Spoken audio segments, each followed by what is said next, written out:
Lição da Escola Sabatina em áudio. Lição 11, 9 a 15 de dezembro. Missão em favor dos não alcançados, parte 2. Verso para memorizar. Mateus, capítulo 15, verso 28. Ouça. Então Jesus exclamou: Mulher, que grande fé você tem! Que seja feito como você quer. E desde aquele momento, a filha dela ficou curada. No princípio, um Deus amoroso buscou seus filhos perdidos, e até hoje ele ainda busca alcançá-los, incluindo os que estão nas cidades. Em 2018, as Nações Unidas publicaram suas últimas descobertas, que dizem que 55% da população do planeta vive em áreas urbanas, e isso crescerá, se houver tempo, para 68% até 2050. Não temos escolha, devemos testemunhar aos que estão nas cidades. No entanto, muitos do povo de Deus agem como Jonas ao serem chamados para testemunhar a uma cidade. Por qualquer motivo, fogem da tarefa, pois tudo o que no passado foi escrito para o nosso ensino foi escrito, a fim de que pela paciência e pela consolação das Escrituras tenhamos esperança. Isso inclui o que foi escrito sobre Jonas. Jesus ministrou não apenas aos que estavam nas cidades de Israel, mas também aos que estavam em regiões estrangeiras, que não eram do povo escolhido. Nesta semana estudaremos a história bíblica da missão de Cristo em Tiro e Sidom e tiraremos lições para a nossa vida. Domingo, 10 de dezembro. Missão em regiões estrangeiras. Jesus partiu com seus discípulos de Genezaré para a região de Tiro e Sidom, porque ele os levou da Galileia para esses lugares pagãos. Ele conduziu seus discípulos nessa expedição para essas regiões estrangeiras, a fim de que pudessem aprender o que não aprenderiam tão facilmente na Galileia. Ele queria ensinar a seus discípulos lições que ajudassem a prepará-los para seu chamado de alcançar todos os grupos de pessoas, inclusive os que viviam em áreas urbanas. Ouça Juízes, capítulo 3, verso 1 ao verso 6. São estas as nações que o Senhor deixou para, por elas, provar a Israel, isto é, provar quantos em Israel não sabiam de todas as guerras de Canaã. Isso tão somente para que as gerações dos filhos de Israel delas soubessem para lhes ensinar a guerra, pelo menos as gerações que antes não sabiam disso. 5 príncipes dos filisteus e todos os cananeus e sidônios e heveus que habitavam as montanhas do Líbano, desde o monte de Baal-Hermon até a entrada de Amate. Esses ficaram para por eles o Senhor pôr Israel à prova, para saber se dariam ouvidos aos mandamentos que havia ordenado a seus pais por intermédio de Moisés. Habitando, pois, os filhos de Israel no meio dos cananeus, dos heteus e amorreus, e ferizeus e heveus e jebuseus, tomaram de suas filhas para si por mulheres, e deram as suas próprias aos filhos deles, e rendiam culto a seus deuses. Ouça 1 Reis, capítulo 5, verso 1 a 12. Enviou também Hirão, rei de Tiro, os seus servos a Salomão, porque ouvira que ungiram a Salomão rei em lugar de seu pai, pois Hirão sempre fora amigo de Davi. Então Salomão enviou mensageiros a Hirão, dizendo: Bem sabes que Davi, meu pai, não pôde edificar uma casa ao nome do Senhor seu Deus, por causa das guerras com que o envolveram os seus inimigos, até que o Senhor los pôs debaixo dos pés. Porém a mim, o Senhor meu Deus, me tem dado descanso de todos os lados. Não há nem inimigo, nem adversidade alguma, pelo que intento edificar uma casa ao nome do Senhor meu Deus, como falou o Senhor a Davi meu pai, dizendo: Teu filho, que porei em teu lugar no teu trono, esse edificará uma casa ao meu nome. Dá ordem, pois, que do Líbano me cortem cedros, os meus servos estarão com os teus servos, e eu te pagarei o salário destes, segundo determinares, porque bem sabes que entre o meu povo não há quem saiba cortar a madeira como os sidônios. Ouvindo Hirão as palavras de Salomão, muito se alegrou e disse: Bendito seja hoje o Senhor, que deu a Davi um filho sábio sobre este grande povo. Enviou Hirão mensageiros a Salomão, dizendo: Ouvi o que mandaste dizer. Farei toda a tua vontade acerca das madeiras de cedro e de cipreste. Os meus servos as levarão desde o Líbano até ao mar, e eu as farei conduzir em jangadas pelo mar até ao lugar que me designares, e ali as desamarrarei, e tu as receberás. Tu também farás a minha vontade, dando provisões à minha casa. Assim deu Hirão a Salomão madeira de cedro e madeira de cipreste, segundo este queria. Salomão deu a Hirão 20.000 coros de trigo, para sustento da sua casa, e 20 coros de azeite batido, e o fazia de ano em ano. Deu o Senhor sabedoria a Salomão, como lhe havia prometido. Havia paz entre Hirão e Salomão, e fizeram ambos entre si aliança. Ouça 2 Reis, capítulo 11, verso 1 a 6. Vendo Atália, mãe de Acasias, que seu filho era morto, levantou-se e destruiu toda a descendência real. Mas Jeosseba, filha do rei Jorão e irmã de Acasias, tomou a Joás, filho de Acasias, e o furtou dentre os filhos do rei, aos quais matavam, e pôs a ele e a sua ama numa câmara interior, e assim o esconderam de Atália, e não foi morto. Jeosseba o teve escondido na casa do Senhor 6 anos. Neste tempo, Atália reinava sobre a terra.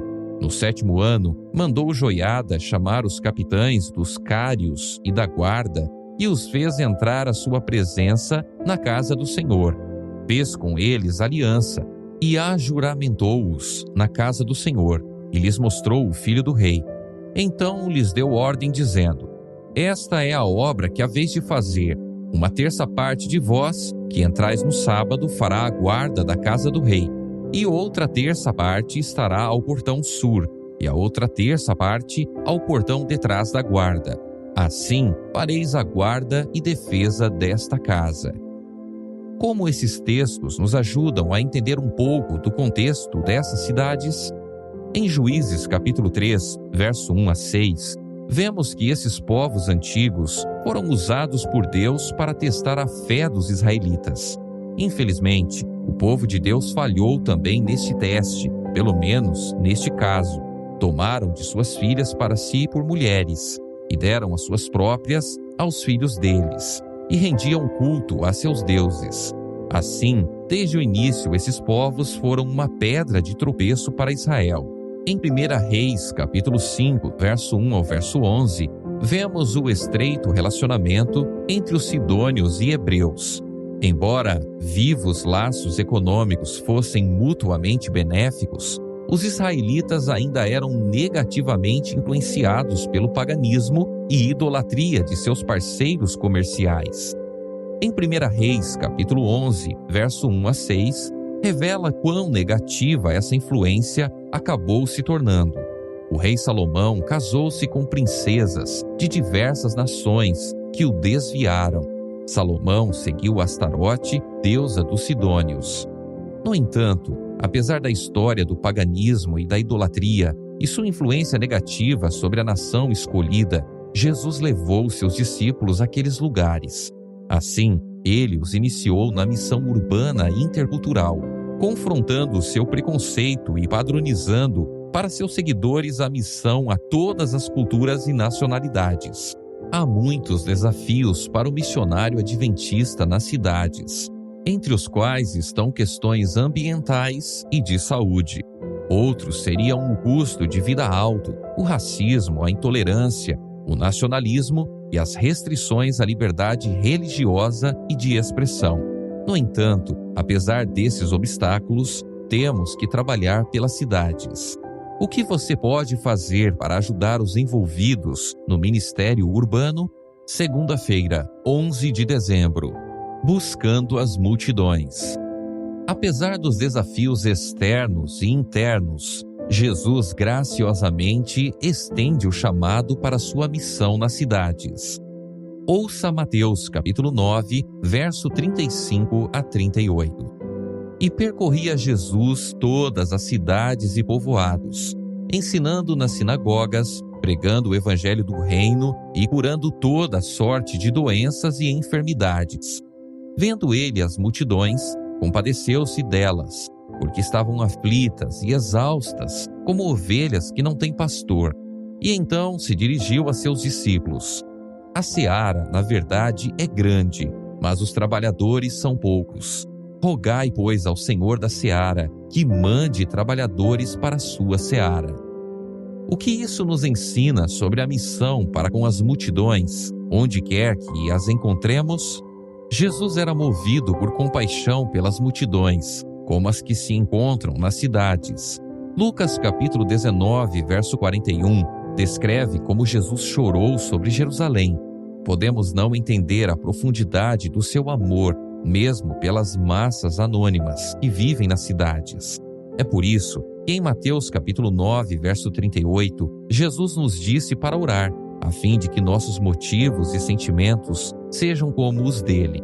Ouça Mateus capítulo 4, verso 23 a 25. Percorria Jesus toda a Galileia, ensinando nas sinagogas, pregando o evangelho do reino e curando toda sorte de doenças e enfermidades entre o povo. E a sua fama correu por toda a Síria. Trouxeram-lhe então todos os doentes, acometidos de várias enfermidades e tormentos, endemoniados, lunáticos e paralíticos, e ele os curou.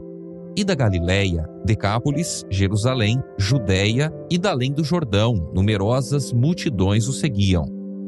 Quando Jesus começou seu ministério, de quais localidades vinha o povo? Em Mateus capítulo 4, verso 25, as multidões que seguiam Jesus vinham da Galileia, de Decápolis, de Jerusalém, da Judeia e do outro lado do Jordão. Além de Samaria, que região faltava? A região costeira de Tiro e Sidom, parte da Fenícia ao longo do mar Mediterrâneo e noroeste da Galileia. Agora entendemos por que Jesus foi àquela região. A viagem à região de Tiro e Sidom foi uma das viagens missionárias transculturais de Jesus. Depois do encontro com os fariseus, Jesus se retirou de Cafarnaum e, atravessando a Galileia, dirigiu-se para a região montanhosa das fronteiras da Fenícia. Olhando para o oeste, avistava, estendendo-se pelas planícies embaixo, as antigas cidades de Tiro e Sidom, com os templos pagãos, os luxuosos palácios e mercados, e os portos cheios de embarcações. O desejado de todas as nações, página 315. Como podemos ajudar as pessoas a ver quão fúteis são os luxuosos palácios e mercados e o motivo pelo qual precisam de Jesus?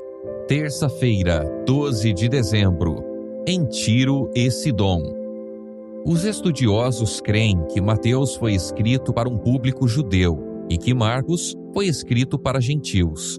É útil saber essa diferença ao estudar os evangelhos. Ouça Mateus, capítulo 15, verso 22 a 28. E eis que uma mulher cananeia, que viera daquelas regiões, clamava: Senhor, filho de Davi, tem compaixão de mim. Minha filha está horrivelmente endemoniada. Ele, porém, não lhe respondeu palavra.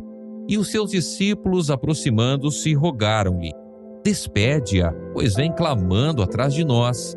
Mas Jesus respondeu: Não fui enviado senão as ovelhas perdidas da casa de Israel. Ela, porém, veio e o adorou, dizendo: Senhor, socorre-me. Então ele respondendo disse: Não é bom tomar o pão dos filhos e lançá-lo aos cachorrinhos. Ela, contudo, replicou: Sim, Senhor, porém os cachorrinhos comem das migalhas que caem da mesa dos seus donos. Então lhe disse Jesus: Ó mulher, grande é a tua fé, faça-se contigo como queres. E desde aquele momento sua filha ficou sã. Ouça Marcos capítulo 7, verso 24 a 30. Levantando-se, partiu dali para as terras de Tiro e Sidom. Tendo entrado numa casa, queria que ninguém o soubesse. No entanto, não pôde ocultar-se, porque uma mulher cuja filhinha estava possessa de espírito imundo Tendo ouvido a respeito dele, veio e prostrou-se-lhe aos pés. Esta mulher era grega, de origem sírio-fenícia, e rogava-lhe que expelisse de sua filha o demônio. Mas Jesus lhe disse: deixa primeiro que se fartem os filhos, porque não é bom tomar o pão dos filhos e lançá-lo aos cachorrinhos. Ela, porém, lhe respondeu: sim, Senhor, mas os cachorrinhos debaixo da mesa comem das migalhas das crianças. Então lhe disse: por causa desta palavra, podes ir, o demônio já saiu de tua filha. Voltando ela para casa, achou a menina sobre a cama, pois o demônio a deixara. Que diferenças podemos perceber no modo como a mulher foi retratada? Observe que Mateus menciona a nacionalidade ou etnia, cananeia. Marcos é levado pelo Espírito Santo a usar termos adicionais para descrever a mulher como grega ou estrangeira, e em seguida dá informações adicionais, de origem sírio-fenícia. Essa é a única vez que esse termo é usado na Bíblia.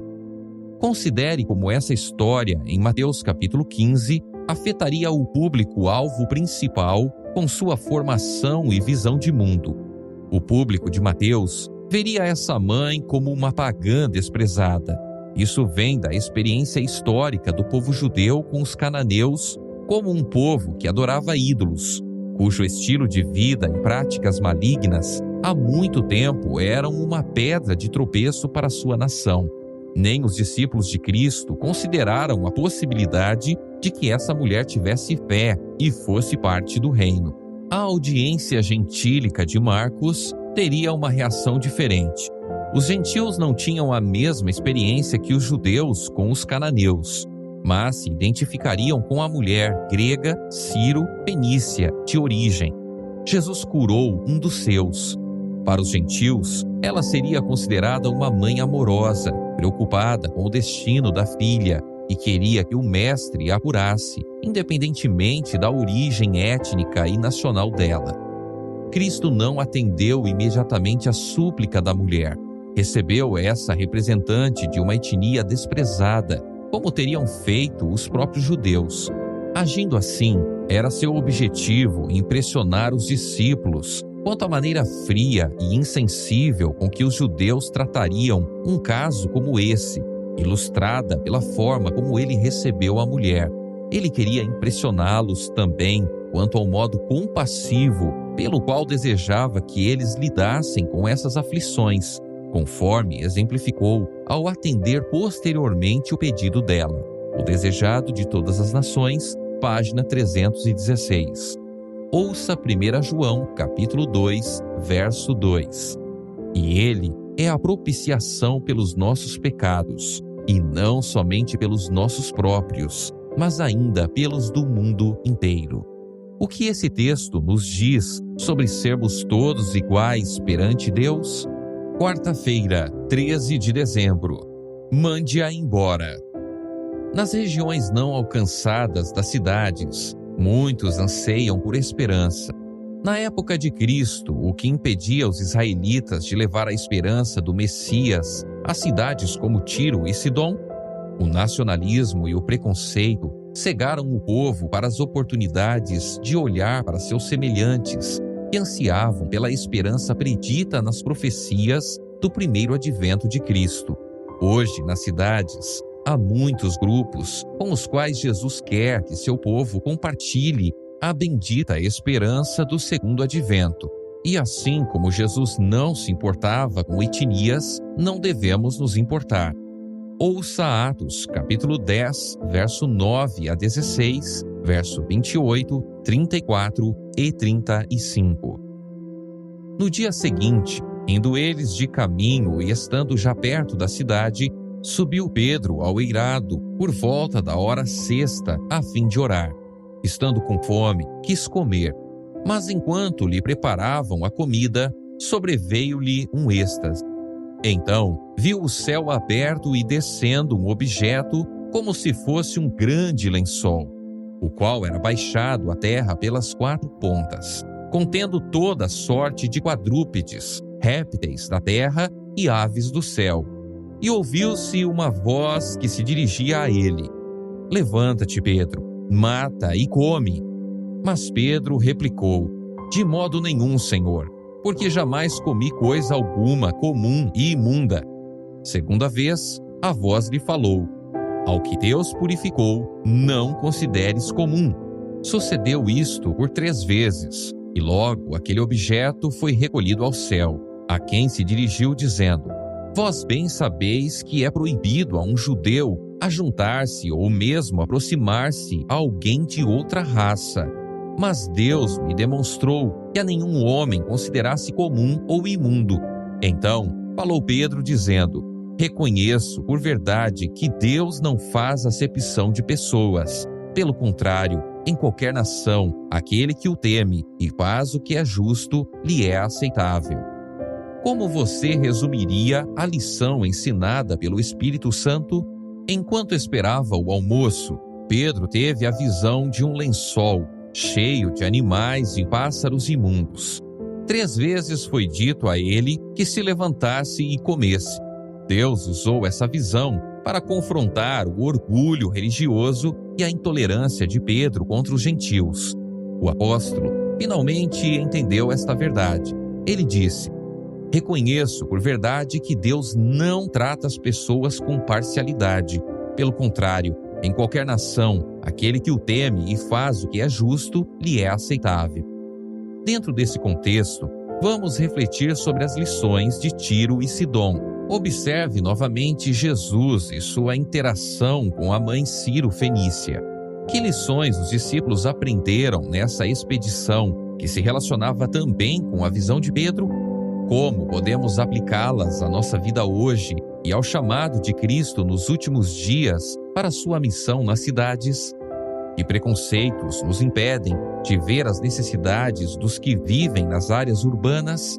Que oportunidades Deus nos proporciona nas cidades para expandir nossa compreensão da missão e confrontar nosso nacionalismo, orgulho espiritual e intolerância? Jesus pacientemente ensinou seus discípulos, que ainda não entendiam completamente o que o grande plano divino da salvação era para toda a família humana, não apenas para uma nação ou grupo étnico. O Espírito Santo pode nos ajudar a vencer a intolerância e o preconceito, a fim de completar a missão nas cidades. É difícil se libertar dos preconceitos aprendidos desde a infância? Ouça Gálatas, capítulo 2, verso 11 a 13. Quando, porém, Cefas veio a Antioquia, resisti-lhe face a face, porque se tornara repreensível. Com efeito, antes de chegarem alguns da parte de Tiago, comia com os gentios. Quando, porém, chegaram, afastou-se e, por fim, veio a apartar-se, temendo-os da circuncisão. E também os demais judeus dissimularam com ele, a ponto de o próprio Barnabé ter se deixado levar pela dissimulação deles.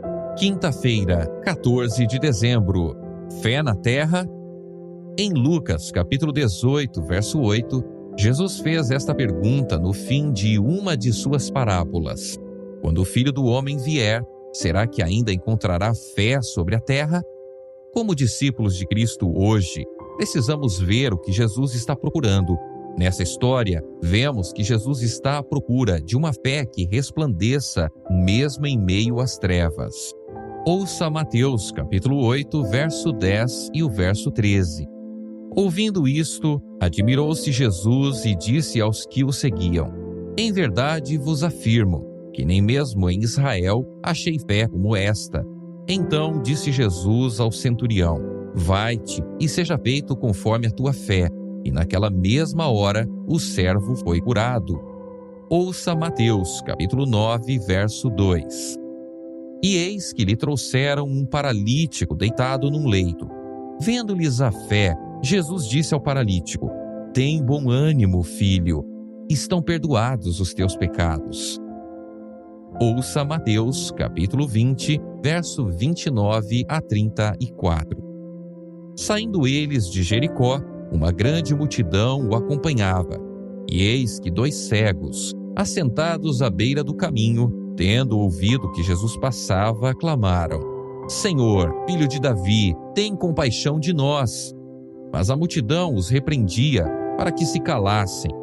Eles, porém, gritavam cada vez mais: Senhor, filho de Davi, tem misericórdia de nós! Então, parando Jesus, chamou-os e perguntou: Que quereis que eu vos faça?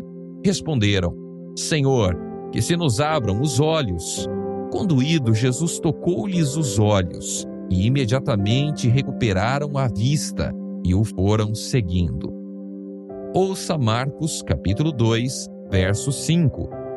Vendo-lhes a fé, Jesus disse ao paralítico: Filho, os teus pecados estão perdoados. Ouça Marcos capítulo 10, verso 46 a 52. E foram para Jericó.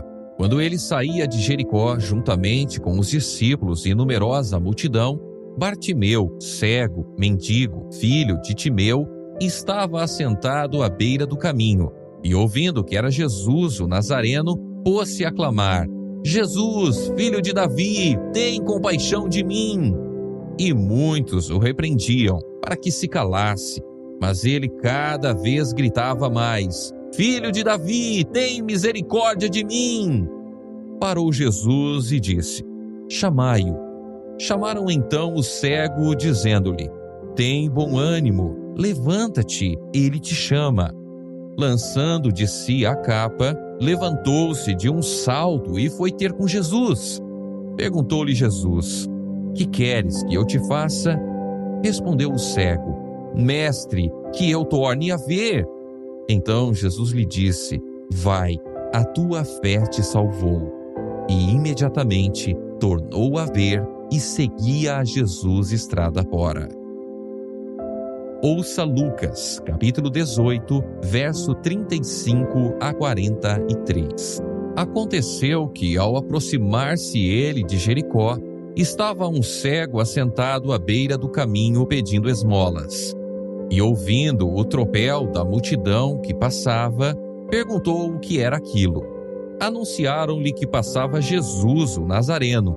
Então ele clamou: Jesus, filho de Davi, tem compaixão de mim! E os que iam na frente o repreendiam para que se calasse. Ele, porém, cada vez gritava mais: Filho de Davi, tem misericórdia de mim! Então parou Jesus e mandou que lhe trouxessem. E tendo ele chegado, perguntou: Que queres que eu te faça? Respondeu ele: Senhor, que eu torne a ver. Então Jesus lhe disse: Recupera a tua vista, a tua fé te salvou. E imediatamente tornou a ver e seguia-o glorificando a Deus. Também todo o povo, vendo isto, dava louvores a Deus. Nessas passagens, quem Jesus descreve como tendo fé? Essa lista inclui pessoas cuja fé brilhou mesmo em cidades dominadas pelas trevas. Em Cafarnaum, Jesus destacou várias pessoas de fé. Em Mateus, capítulo 8, verso 10 e o verso 13, vemos um centurião pagão convertido com grande fé. Encontramos 4 amigos cheios de fé que fizeram uma abertura no telhado para levar o amigo paralítico a Jesus. Em Marcos, capítulo 10, encontramos o cego Bartimeu, cuja fé resplandeceu em Jericó e que foi curado por Jesus. Era de se esperar que entre o povo de Deus houvesse grande fé. No entanto, mesmo na cidade natal de Jesus, Nazaré, um fator limitante para o ministério de Cristo foi a pequena fé ou mesmo a incredulidade absoluta. Entre seus discípulos, várias vezes Jesus declarou: homens de pequena fé. E em Mateus capítulo 17, exclamou: ó geração incrédula e perversa. Uma lição que podemos aplicar no presente é que a fé é encontrada em lugares inesperados, entre estrangeiros nas cidades, em pagãos e pessoas de diferentes religiões. Com humildade, devemos ir às cidades como Jesus fez, procurando aqueles que, quando apresentados à verdade, responderão com uma fé salvífica em Jesus. Desafio: rogue por mais fé, com a qual possa compartilhar seu amor pelas pessoas próximas e distantes. Desafie-se: Como você conheceu Jesus e as preciosas 3 mensagens angélicas? Liste 3 bênçãos espirituais que você experimentou de Jesus. Prepare-se para compartilhar essas experiências com a classe da Escola Sabatina.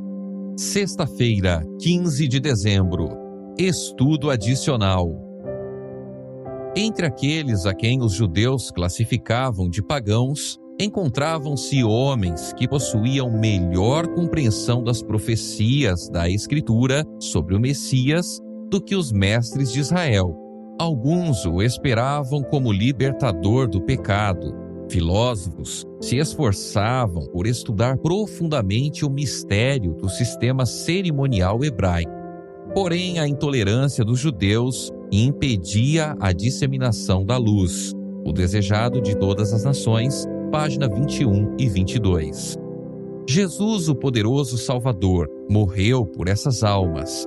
Ele pode despertá-las da indiferença, despertar sua compaixão, suavizar seu coração e revelar à sua alma a beleza e o poder da verdade. O obreiro mestre é Deus, e não o ser humano finito. No entanto, ele os chama para ser os agentes por meio dos quais ele transmita luz aos que estão em trevas. Deus tem joias em todas as igrejas, e não cabe a nós fazer denúncias generalizadas do professo mundo religioso, mas com humildade e amor apresentar a todos a verdade como ela é em Jesus. Que os seres humanos vejam piedade e devoção, que contemplem a semelhança de caráter com Cristo e serão atraídos para a verdade. Eles devem exaltar Jesus, o Redentor do mundo, e anunciar a palavra da vida. Ellen G. White, The Advent Review and Sabbath Herald, 17 de janeiro de 1893.